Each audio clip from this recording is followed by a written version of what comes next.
right, it's definitely going down right here. Must say a big shout out to everybody that tuning in to us right here on the hottest show.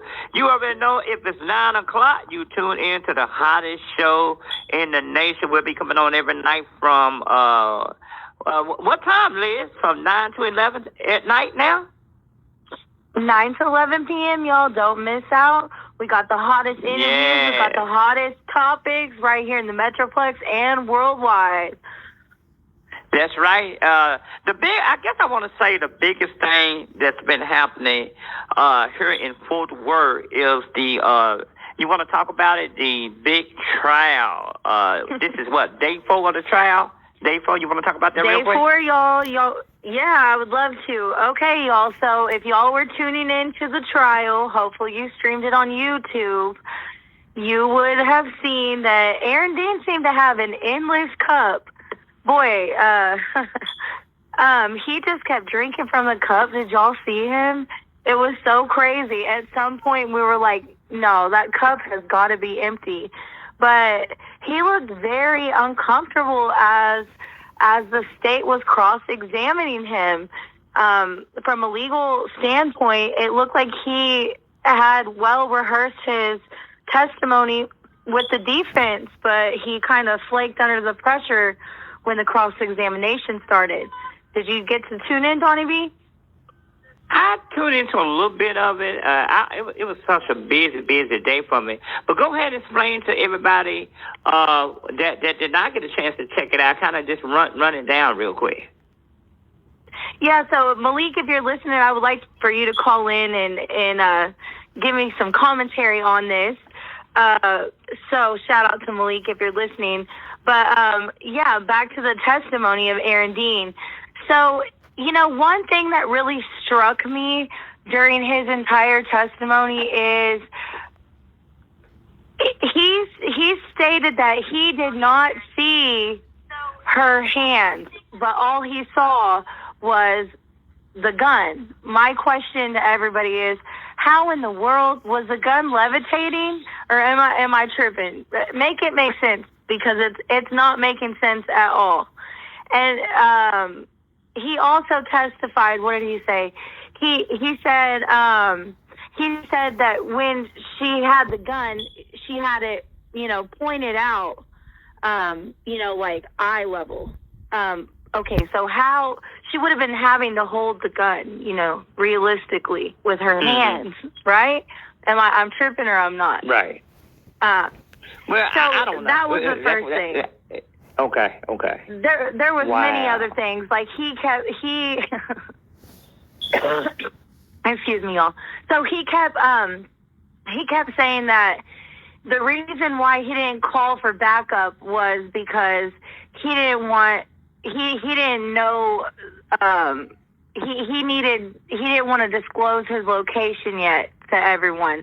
Well, then it came up in the cross-examination that he actually went up to the window and shined his flashlight in it before they went to the backyard.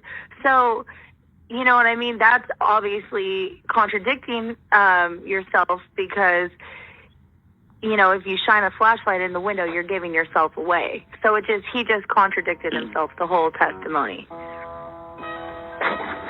Wow. I tell you what, y'all, this is crazy. This case, this trial is getting weird every minute of the second.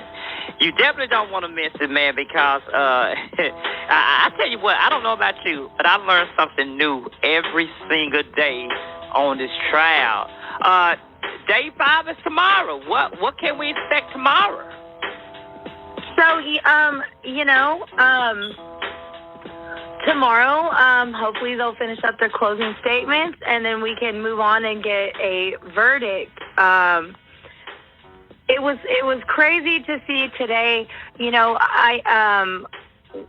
On Wednesday, everyone was upset. They said the state, didn't present their case well, and everyone was upset. But then today, I have to say that the state really came through, and they grilled his. They grilled his butt. Yes, they did. He looked so uncomfortable, and So the state asked him on cross-examination. They repeatedly asked him to grade himself. And so Aaron Dean, we saw that he was in a tricky predicament because on one hand you want to give yourself a good grade, but on the other hand, you don't want to grade yourself too high. Well, he gave himself a B. Yeah, he kept saying. I'm gonna say he kept saying a B. They asked him about that, and he said a B.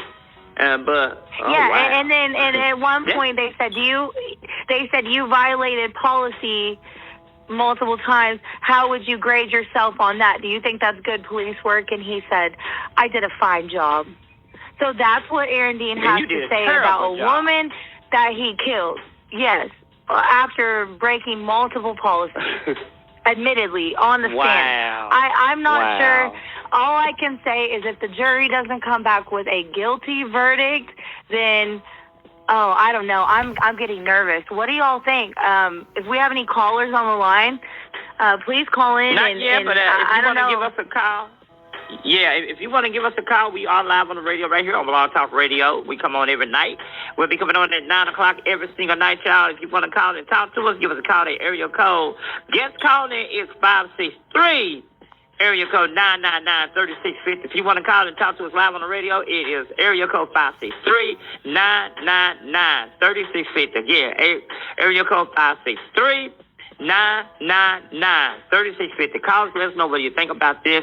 What do you think about this hot topic right here? Because, again, the prosecutor probably going to arrest their case. The state going to arrest their case this week, right?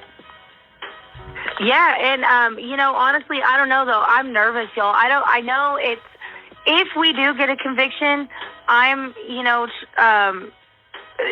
was a lot of similarities between the Amber Guyger case. For instance, Amber Guyger cried on the stand. Today we saw Aaron Dean attempt to cry, when they showed him a picture of a Tatiana.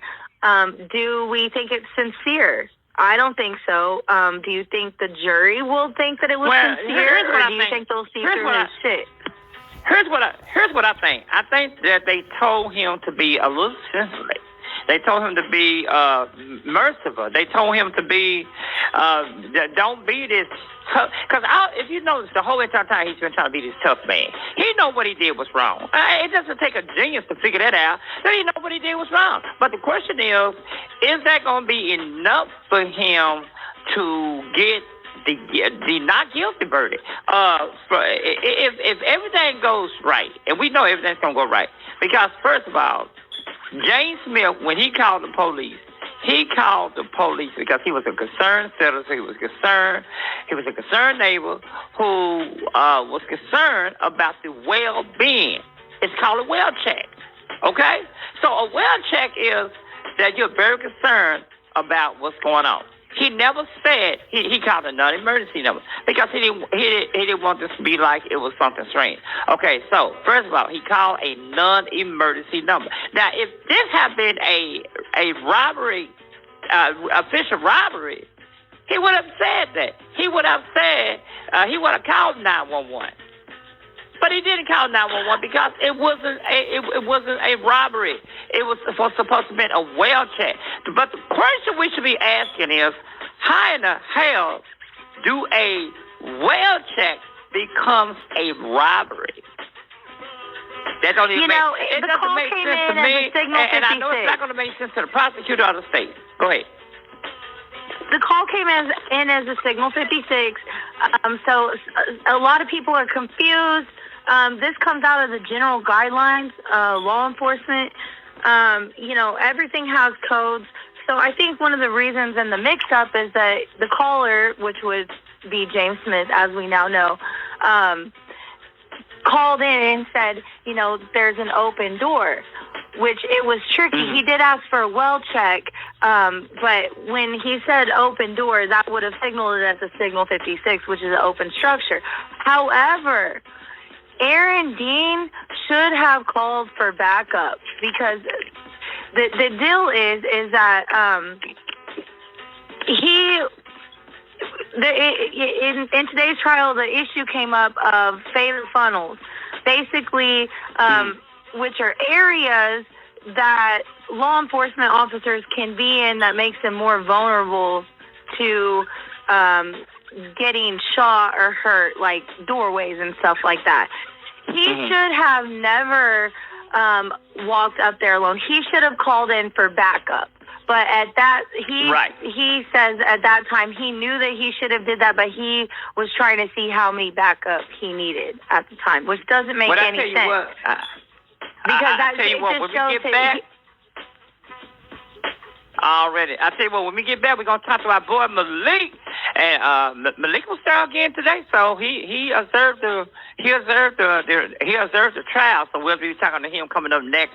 You tune in to us right here on #1 station on Blog Talk Radio. We are your community radio that talks about everything that's going on. If you're talking about it, you better believe we are talking about it too. All right, y'all, man, we're gonna go to Frank and Beverly. Here we go. We'll be right back.